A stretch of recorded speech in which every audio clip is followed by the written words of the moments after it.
Hi guys, James at Rampant Lion Reviews again for you today with another beer review. For this one, we are going to have a look at another collaboration beer. So this one is half Swedish on the home side, half German on the away side, and both of the breweries involved in this one have featured on the channel a number of times before, albeit the Swedish brewery quite a bit more often than the German one. And we still actually need to do our first solo brewery beer review for the German brewery, so that's something you can look forward to. But when it comes to the Swedish brewery, I would say that these guys are one of the most respected and well-established names in the Swedish craft beer scene, known in the early days mainly for their big imperial stouts and fruity sour beers, but in recent times they've diversified quite a lot and become very, very well-rounded, whereas the German brewery is a very well-respected name when it comes to the kind of new wave of American-style craft breweries down there. So yeah, I've had a number of their beers on tap, which have always been very nice, and the collaborations that I've had involving these guys have also been very good as well. But they do some very nice IPAs actually, and you should check those out. Some interesting sour beers as well in my experience.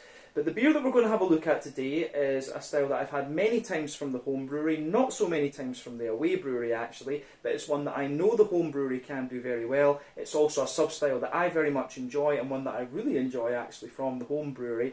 And I'm really curious to see what this is going to have in store for us, because it's the first example of that sub-style that I've had from them in quite some time. So needless to say, I'm very curious to see what this beer is going to have in store for us. Hopefully it's another good beer, hopefully it makes for an interesting review, and as always I hope that you guys watching enjoy my take on this one as well. So yeah, for this review then, we are going to head up toward Gothenburg once again, Göteborg as you would say in Swedish, the Swedish craft beer capital up there on the west coast. Got to get that Gothenburg catchphrase in when we're reviewing Gothenburg beers, because it is just channel tradition these days. But we're going to go out to the east of the city, to Landvetter, and that means that we're going to have a look at another beer from the wonderful Dugges Bryggeri. So this particular beer is called Black Diamond. It comes in at 13.1% ABV, and this is an Imperial Coffee Stout that's been brewed also with cocoa, coconut and vanilla, and it's brewed in collaboration with Fuerst Wiacek, who are a gypsy brewery based mainly in Berlin down in Germany, and it also uses coffee from the Gringo Nordic coffee roastery in Gothenburg as well. So yeah, this should be a little bit of a beast, but this beer was released as part of the Tillfälligt temporary sortiment through Systembolaget here in Sweden at the beginning of June 2023, and it is a half-litre can as well, so it is a little bit of a monster. So I'm going to share this one with my friend after I finish recording this video. But definitely cool to do yet another Dugges and Fuerst Wiacek collaboration. We had two IPAs from them actually a couple of months back, if I remember correctly, but this will be the first Imperial Stout collaboration that I've had involving Fuerst Wiacek, so it should be quite nice. But as I've told you before, I love Dugges Imperial Coffee Stouts. Some of the best beers I've had from these guys have been Imperial Coffee Stouts, the Key and the Sidamo Dimtu, which they did back in the day in collaboration with Hunter and Sons from Bristol over in England, were just beautiful beers. So this one, I'm hoping, carries on in the same vein as those ones, but it might be a little bit sweeter with the other adjuncts in there as well. But anyway, let's crack on with this beer and see what it has in store for us. So, as always with my reviews then, I'll tell you a little bit about the breweries involved here before we taste the beer. If you want to get straight to the tasting though, just fast forward. All the usual links can be found in the video description below. That's the brewery websites and the links to my other reviews from Dugges Bryggeri and from Fuerst Wiacek, and we will no doubt add more to both of those lists at some point in the near future. But there's all the usual social media down there. If you want to see more reviews, do please consider subscribing to the channel. The support that you give is massively appreciated, and remember, you can go into the channel homepage and search for beer using the geography tagging system. So just go in there, use the little search bar, put your hometown, state, county, province, whatever you like in there. If I've reviewed beers from the area that you search for, they will definitely pop up. Failing that though, you can check out the playlist of beers from different countries. You'll find this one in both the Swedish playlist and the German playlist, since it is dual nationality, and you can check out the playlist of beers from other countries as well. But yeah, let's go on to my brewery notes then, and we'll chat a little bit about Dugges Bryggeri first, since they are the home brewery in this case. So, as I mentioned to you earlier, Dugges Bryggeri are based in Landvetter on the outskirts of Gothenburg, Göteborg, up on the Swedish west coast, and the brewery was established back in 2005 in Mölndal to the south of Gothenburg. by Mikael Engström Dugge, whom of course it takes its name from. So a few years prior to this, Mikael had met an Englishman who was selling second-hand brew kits, and this really got him thinking about brewing his own beer. So he studied the admittedly very complex Swedish alcohol laws, he visited other breweries that were operating in the country, and then he started buying up equipment to put together his own brewery, and all of this effort culminated with the opening of the first facility in Mölndal back in 2005. So over the next few years he continued to develop his recipes, he did some collaboration brews, he built up his sales and things like that, but by 2009 the brewery had outgrown their original facility, and so they made the decision to move, and they moved up to Landvetter, to the kind of northeastish of Gothenburg, close to the airport, the following year in 2010. So the older brewery had a capacity of 1,500 hectolitres of beer per year at maximum, so that's about 150,000 litres, but the new brewery started off with a capacity of 8,000 hectolitres per year, and this has been more than doubled in recent years from what I understand. But like I said to you earlier on, the brewery was initially known for their big kind of Imperial Stouts, and also for their kind of fruity, juicy sour beers in the beginning. One of the beers I really would recommend that you try from these guys would be the Tropic Thunder, a collaboration with Stillwater Artisanal, one of the kind of cult classic Swedish sour beers. But also if you can try the Egypt or Big Egypt, that's a really old school example of the Imperial Stouts that these guys were producing back in the day. In more recent years though, they have been focusing on brewing lots of different styles. They've had several series of beers, the Fresh and the Crush, which were different kinds of New England IPAs. They also had the Bite series, which was West Coast IPAs. They had a series of wheat beers as well, but in recent times they've been focusing a little bit more on their barrel program, which is known as the Future series, and they also have the Mega series as well, which are the really heavy 15% Imperial Stouts. So yeah, lots and lots of different beers have been produced by Dugges Bryggeri over the years. Personally, I think they need to do a few more lagers, because they did a really nice lager recently actually. But the other interesting thing to point out about Dugges Bryggeri is that they are one of the co-owners of the two Brewers beer bars in Gothenburg, along with the guys from All In Brewing, one of those numerous gypsy breweries operating in the Gothenburg area, and I believe the guys from Electric Nurse are also involved in this one as well, because Electric Nurse is run by Mikael's daughter Ida and her husband John, and they are kind of gypsy brewery as well, but brew a number of their beers at Dugges Bryggeri. But yeah, that is all I can really tell you about Dugges Bryggeri for the moment. These guys are a very well respected name in the Swedish craft beer scene, as I've said, doing lots of really good beers, and I always enjoy trying their new stuff every month when it's released through Systembolaget. But yeah, that's everything, as I said, I can tell you about these guys. If you want to learn more about Dugges Bryggeri, you can of course check out the brewery website. You can follow them on Facebook and Instagram to keep up to date with all the latest goings on, and you can check out the Rate Beer, Untappd and Beer Advocate pages to learn a little bit more about all of the different beers that these guys have done.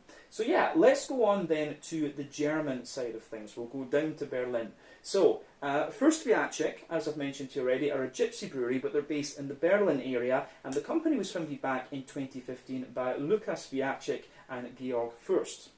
So Georg has a background in digital media and operations, while Lukas worked with web and graphic design, but was also a very keen rally or racing driver, and apparently he won a camel from a Germany to Jordan rally. But apparently Lukas and Georg wanted to make whiskey together, and they experimented with different liqueurs as well, and they took a course at Beer Lab in Friedrichshain in Berlin and learned how to cook wort for the whiskey, while also trying their hand at brewing some beer. They did manage to produce some whiskey apparently, but they found that the beer they could make was considerably cheaper than the whiskey, and it was also quite a bit better as well. So they decided that they were going to focus their efforts on actually brewing beer after this. But Lukas went on to do a number of internships at breweries such as Pojala in Estonia, Beavertown in London, Boneyard over in Oregon in the US, and he also took part in a few brews at Half Acre in Chicago and Caracal Brewery in Jordan as well. But in early 2016 they produced their first large-scale beer at the old Kamba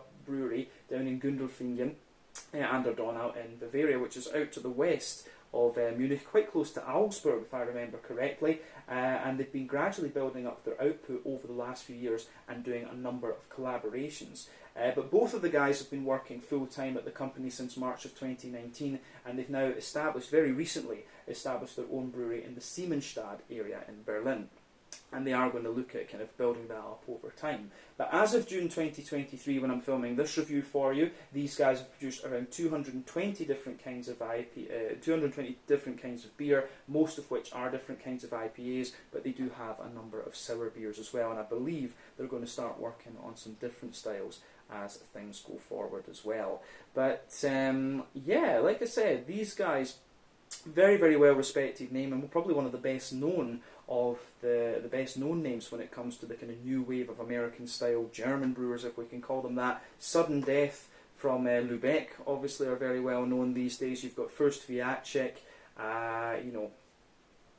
Frau Gruber, of course, doing some really good stuff as well. But there are many, many American style brewers down in Germany that are doing some very, very good stuff. But yeah, that is everything, as I say, that I can tell you about Fuerst Wiacek for the moment. Again, if you want to learn more about these guys, you can check out the brewery website. You can follow them on Facebook and Instagram to keep up to date with all the latest goings on.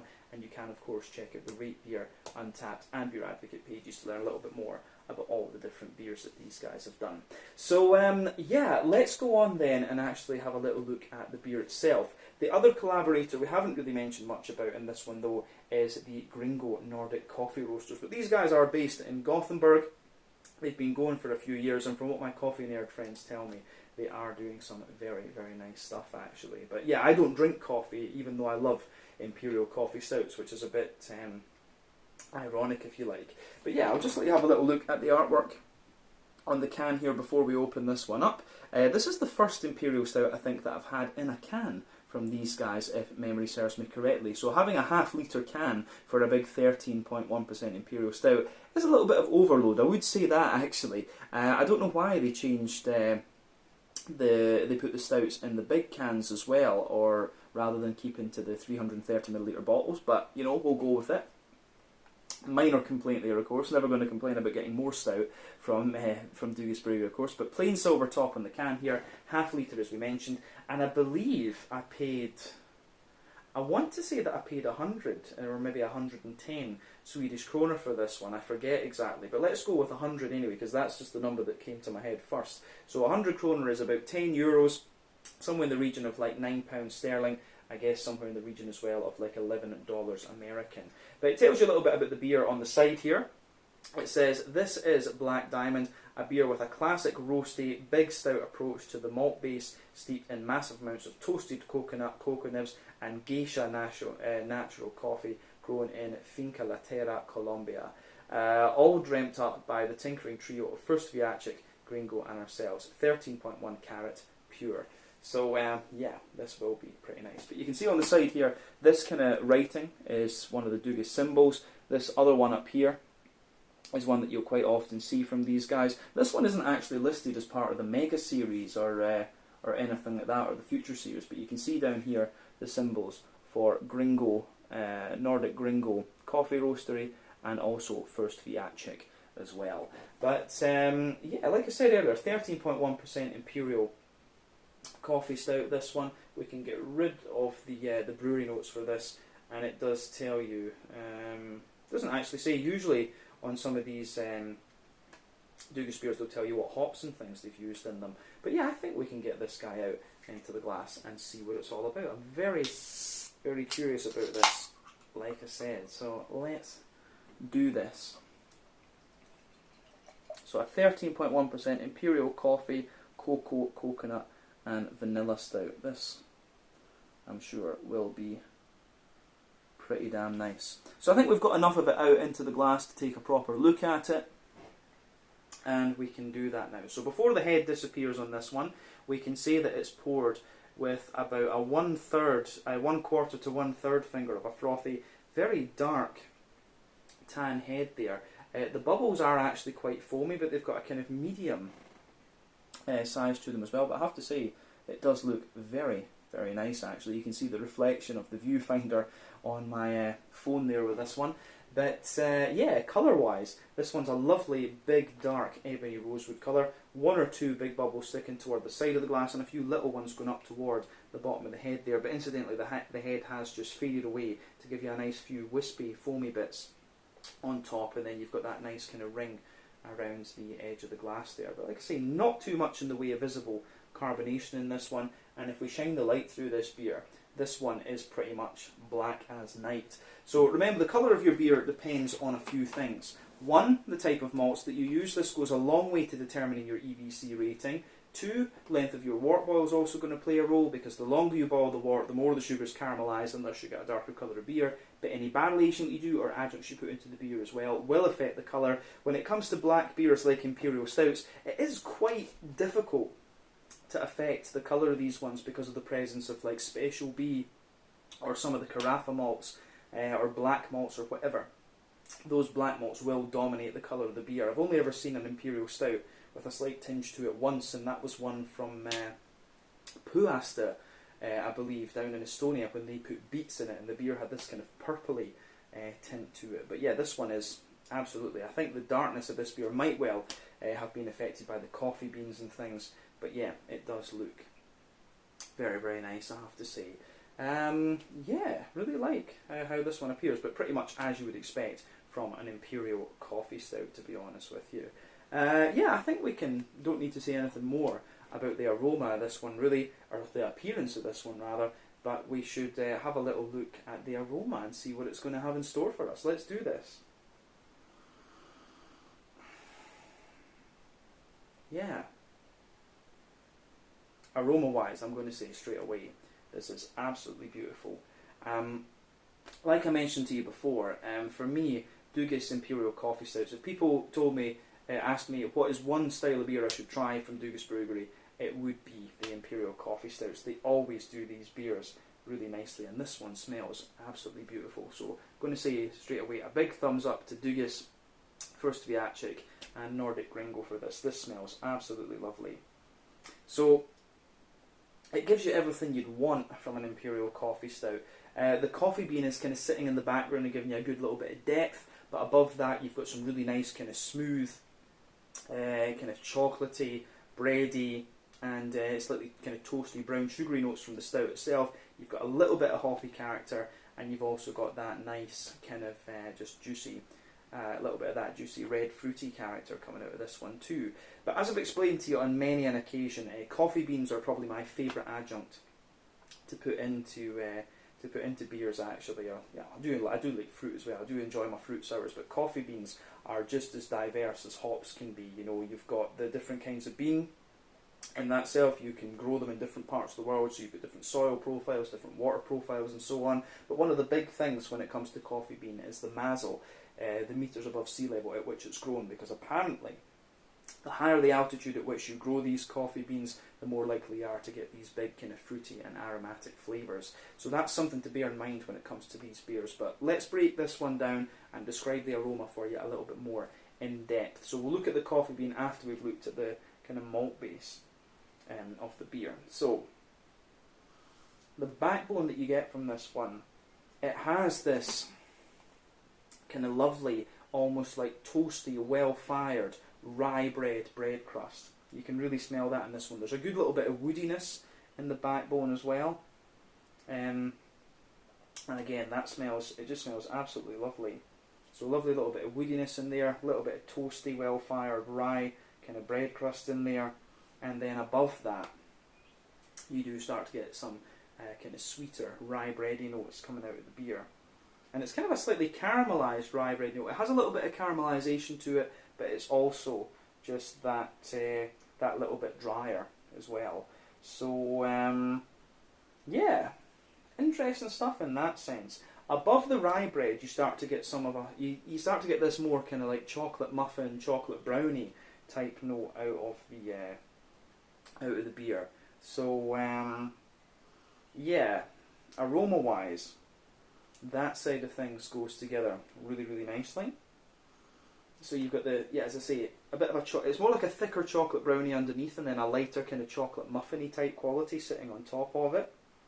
And then you have, above that, a more charred, roasty, chocolatey type thing coming out of this one. So,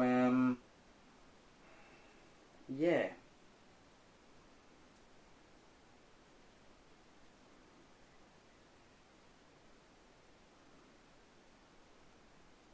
So the chocolatey notes in this one are really interesting because they do take a bit of a back seat to the coffee. I will say that. We'll come to the coffee bean in just a second. But the chocolatey notes you get out of this one, it has a sort of 80-90% cocoa chocolatey character to it. And you can smell that it sort of mellows out a little bit more as you come kind of further forward on the nose. You do get maybe a 50% cocoa chocolate a little bit further forward on the nose. But above that, you have a little bit more of a kind of leathery, brown sugary character coming out of this one. So yeah, lovely big kind of leathery qualities in there.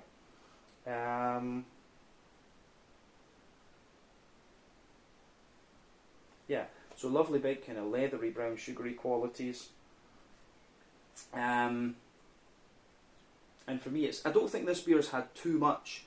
I don't think it's had too long of a wort boil because the leathery character isn't too big in this one.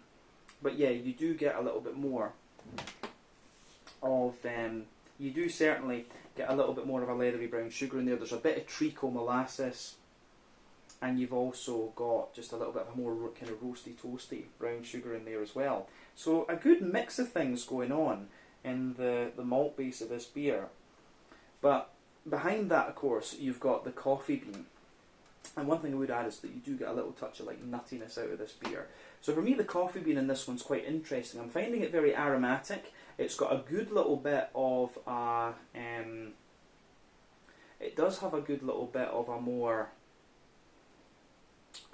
kind of red fruity, like, you know, plummy, pruny type note to it. And you've also got a little touch of earthiness in there, but it's got a very smooth, roasty character.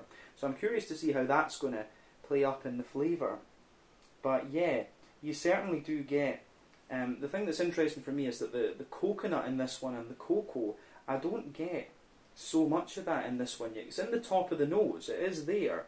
So you do get a little bit of the coconut, but the chocolate, you know, I would have expected a little bit more dryness from kind of cocoa nib in this one. But the chocolate's actually quite dark in this beer, which is interesting. And I don't get too much of the vanilla out of this one either. I think, to be honest, the coffee is the adjunct that really dominates the aroma, but we'll probably get more of these things when we actually taste the beer, to be honest with you. But on the hoppy side of things then, for me, you've got a little, you do have a little bit of a green component to this one, and remember, Imperial Stouts are not the most hop-forward styles of beer. But for me, yeah, you get a little touch of earthiness out of this one. There's a little bit of herbal character. You do get a little bit of floral aromaticity, and also a kind of little bit of a more kind of oily, grassy sort of thing out of this one. So, yeah, the way that this beer goes together in that particular sense is really quite nice. But yeah, on the fruity side of things, there's not too much to report in this one. You get a little bit of that kind of oily, you get a little bit of that raisiny note in there, a little bit of a kind of oily plum. Yeah, a little bit of a kind of raisin in there, a little bit of an oily plum.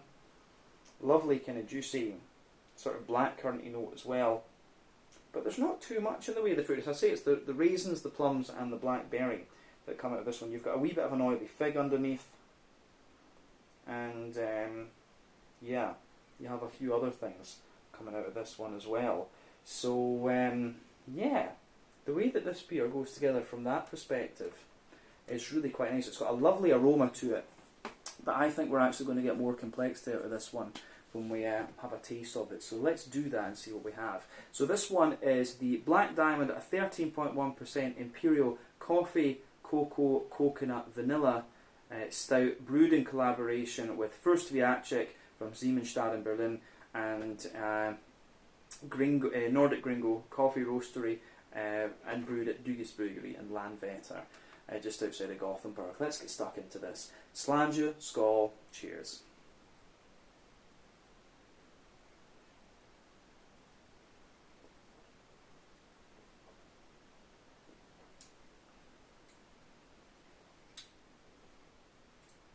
Yeah. That is pretty damn nice, I have to say. And I think we've got it just at the right temperature. I took this one out of the fridge maybe about 20 minutes or so before we started filming, but you can feel this one has just warmed up really nicely. And you're getting a little bit of everything out of this one. Very, very smooth, very silky Imperial Stout, just with the first impression. but it covers its alcohol very well at 13.1%. This thing is a bit of a monster, but yeah, it covers its alcohol very, very well. Let's just say this one gives you a little bit of everything that you would want. You've got the nice roasty black malt in there, you've got the nice kind of bready Imperial Stout, you can get little bits of the adjuncts as well. The coffee gives it the biggest depth of all the adjuncts, a little bit of hoppy character and a little bit of fruitiness. Beautiful beer this, but I wouldn't expect anything less from Dugges, because I know how good they are when it comes to these Imperial Coffee Stouts, and hopefully we'll see a few from Fuerst Wiacek at some point as well. I need to keep an eye out for those.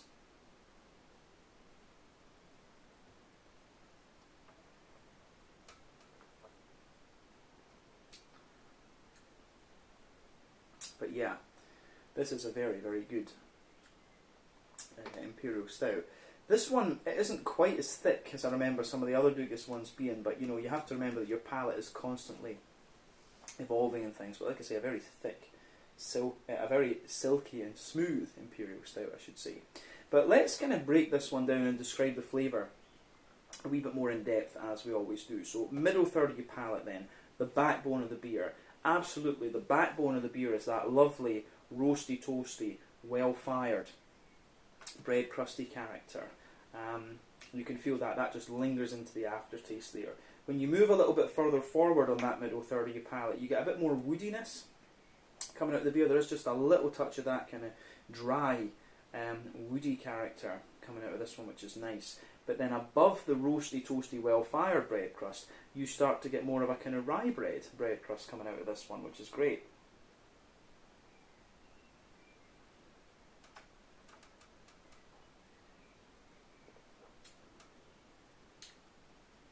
So yeah, the rye bready bread crust in this one really is nice, and then above that kind of rye bready bread crust, you can feel there is a sort of how would we say? You do get a little bit more of a kind of straight up rye bready character in there, but then you start to get some of the more kind of cakey notes out of this one. You can feel there is a layer that is really quite dense, like kind of chocolate brownie, and then above that you start to get the kind of lighter chocolate muffiny type note. But within the chocolate brownie layer, that's when you start to get some of the kind of coconutty notes for me. Then you've got the kind of chocolate muffiny layer, and within that you start to get the sort of cocoa nibby, cocoa powder type thing.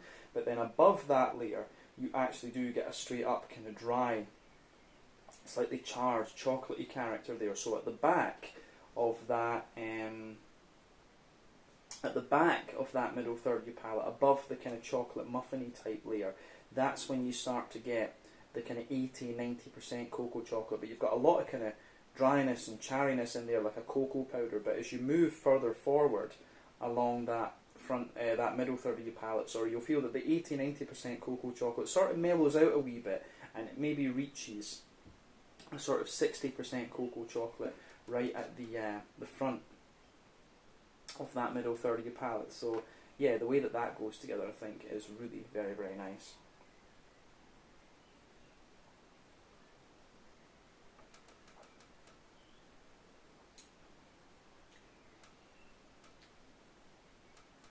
So, yeah, above the kind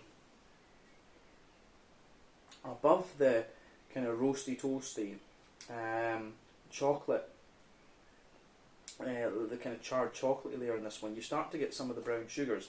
There's not too much in the way of brown sugar in this one, incidentally. And the other thing I would say, just on reflection, going forward into the aftertaste, within that kind of charged chocolatey layer, you will start to get you do start to get a little bit of the vanilla coming out of this one. But yeah, above the charred chocolatey layer, you have a kind of thin layer of a slightly more leathery brown sugar, which is quite nice. But this beer, I don't think it's double mash. Could be wrong on that though. I don't think it's double mash, and I don't think it's had an especially long wort boil. It doesn't feel kind of thick and sticky enough to be double or triple mash, and it doesn't feel kind of leathery and dry enough to have had an especially long wort boil. It's one of the things we need to say about this. But yeah, above the kind of leathery brown sugar there, you've got a little bit of a more kind of toasty brown sugary character coming out of this one, and then in the dead centre of your palate, you get in the centre of your palate, you've got a nice kind of circle in there, which is good. So you've got that kind of toasty brown sugar underneath. You've got a little bit of a kind of, you do have a little bit more of, say, you've got a little bit more of you have a little bit of that treacle molasses sort of thing in the dead centre of your palate. You've got a little bit of a slightly sweeter but still dry and toasty caramel underneath. Then you've got the leathery brown sugary layer coming out of this one. So yeah, there is a little bit of complexity to the brown sugars, but they're not such a big part of the flavour, if that makes sense. They don't dominate or show themselves too much.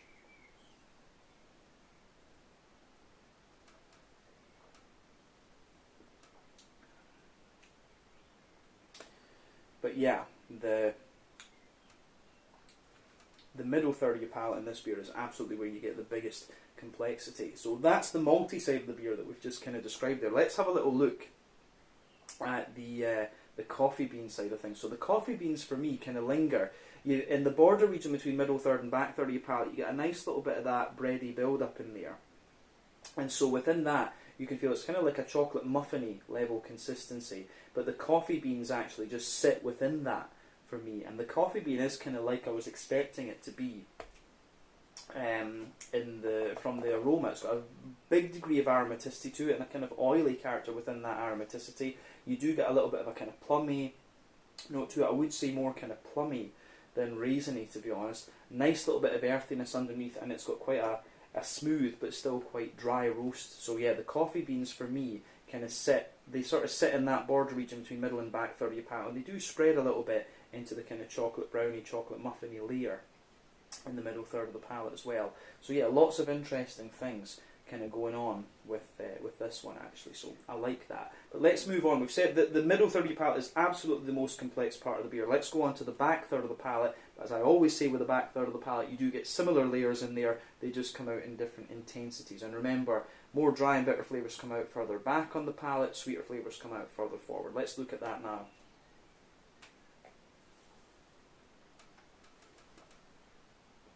So yeah, the back third of the palate, you absolutely get that roasty, toasty, well-fired, bread crusty character in there, but it's a lot drier and more roasty and toasty than it was in the front third of your palate. And above that, you get the kind of really dense, rye bready type notes coming out of this one. So you can feel that there. Then you've got the kind of highly caramelised sweet rye bread in this one, which is interesting. I find it more caramelised on the back third of the palate than I did further forward. You've got the kind of chocolate brownie layer in there as well, which still feels quite dense and quite sticky. And then above that, you've got the more kind of chocolate muffiny kind of layer. And above all of that, you can feel the kind of roasty and earthy parts of the coffee bean just creeping over the top and capping off that back third of the palate. But above everything else in there, you do have a little bit of the more yeasty character coming out of this beer. So for me, the yeasty character in this one, it's like a sweet, kind of caramelised, rye bready type note. So you can feel that sitting above everything else. There's a little bit of kind of honeycomb and stuff just wrapped around it. I always get honeycomb in the back third of the palate for some reason. But yeah, you can feel that nice kind of honeycomb thing just wrapped around it, and that comes together really nicely. It's got a little bit of woodiness to it as well, just a little bit of a chewy kind of thing, almost a little bit of a tobacco-like flavour in there as well. But yeah, anyway, I say tobacco, I've never smoked in my life, but you know, the smell that you get from that rolling tobacco. But yeah, definitely the back third of the palate, you can feel the flavour is taller, and as you come further forward into the middle third of your palate, it just kind of condenses down and it squashes together. But yeah, let's have a wee look at the hoppy side of things with this beer then. So, back corners of the palate, lovely little bit of kind of nice earthiness in there. You can feel that. As you move further forward, there's a little touch of herbal character, and as you push toward the kind of front corners of the palate, you've got a lovely little bit of kind of floral aromaticity and things like that going on, which is great.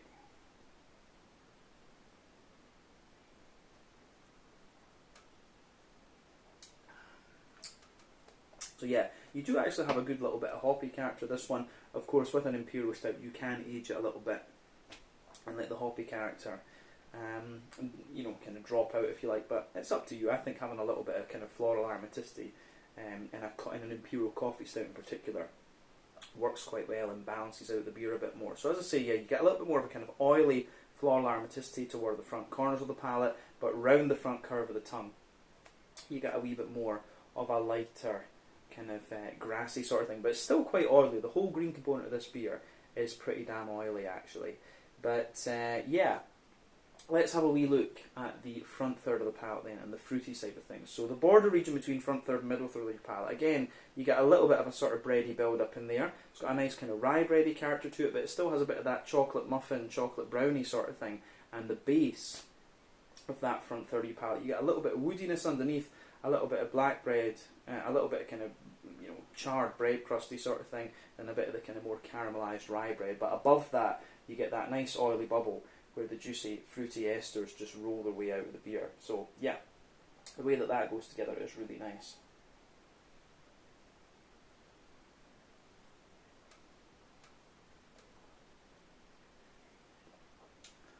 So the oil, the fruity side of this beer is quite interesting. It really isn't overly prominent. You don't get too much sweetness out of it, so I'm going to need to take another wee look at that, to be honest.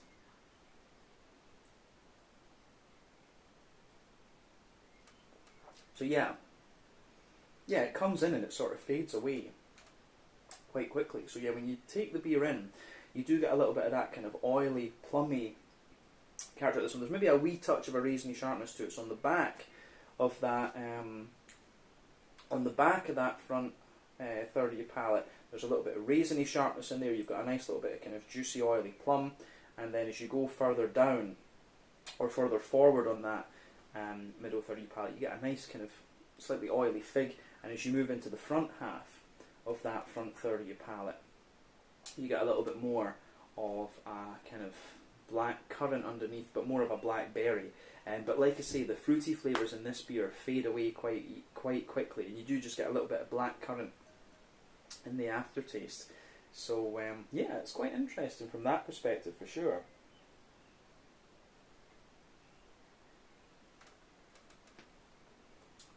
But yeah, I think this one goes together really quite nicely in that sense. Yeah, a really interesting beer for sure. And I like this one. As I say, the adjuncts don't come out, they don't dominate so much, but you get quite a bit of them in the aftertaste. Like the more that you drink of this beer, the more I get the coconut, the more I get the kind of cocoa sort of thing. And you get a wee bit of the vanilla as well. I think the vanilla takes a bit of a back seat, to be honest, but it does sit there just behind that front third of your palate. But yeah, the coffee bean is always there. This is one of these beers where everything kind of flows together and sticks together. It's all about the kind of combined flavours rather than the individual sort of things. But yeah, I think this one does go together really nicely, and we've got it just at a really nice temperature actually as well. I think it is a wee bit warmer than I've drunk some of the other Dugges Imperial Stouts too. But yeah, lovely beer this one, and I certainly wouldn't hesitate to drink it again. Like I say, my only thing I would say about this one is that selling a 13.1% Imperial Stout in a 500ml can is pretty brave. I would probably go back to the 330 bottles that they used to do with these ones, but that's just me. Or get 330ml cans for these beers. But yeah, anyway, I think we can leave it there for the flavour. To round off with the mouthfeel then, for me, this beer is kind of bottom end of full-bodied.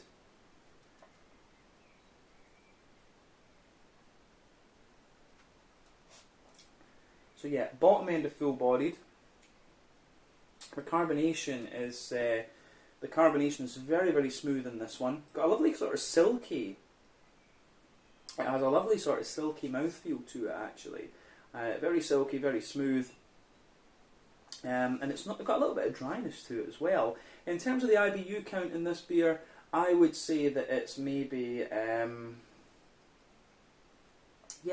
I would say that it's maybe along the lines of, you know, sort of maybe a 60-ish IBU beer, or maybe 70. It's got quite a bit of dryness to it, and it's quite easy to conflate the dryness and the bitterness in this beer. But the malt base, as we said, it's got a bit of roastiness in there. It's got a little bit of dry sweetness, a lot of smoothness, a bit of a more leathery kind of brown sugary type character to it as well. And then you've got the kind of sweet but still dry chocolatey notes in there. So it's a mix of kind of smooth and dry and things. This the malt base in this one, lovely, nice aromatic coffee character at this one. Just a little bit of a kind of fruity note in the beginning. So yeah, a little bit of wet, fruity character in this one, as we see, and then you've just got that little bit of hoppy bitterness too. But a lovely, lovely beer, this one, and I think Dugges have done a really good job with this one, along with Fuerst Wiacek and Nordic Gringo coffee. So yeah, it has my approval, this one. Really cool, really happy that I got to try this. So yeah, let's leave it at that for this one. This was the Black Diamond, a 13.1% Imperial Coffee, Cocoa, Coconut, Vanilla Imperial Stout from Dugges Bryggeri in Landvetter, just outside of Gothenburg, in collaboration with Fuerst Wiacek, now based in Siemensstadt in Berlin, and Nordic Gringo coffee. So yeah, once again, thank you for watching my beer reviews. Until the next time, please like, subscribe, share, all the usual YouTube stuff. Let me know your own thoughts on this beer in the comment section below. Let me know what your favourite beers are from Dugges Bryggeri and from Fuerst Wiacek as well. And we will no doubt return to both of these breweries again at some point in the near future. But check out my social media, check out theirs, and I'll see you guys in another review. Slàinte, skål, cheers, and prost.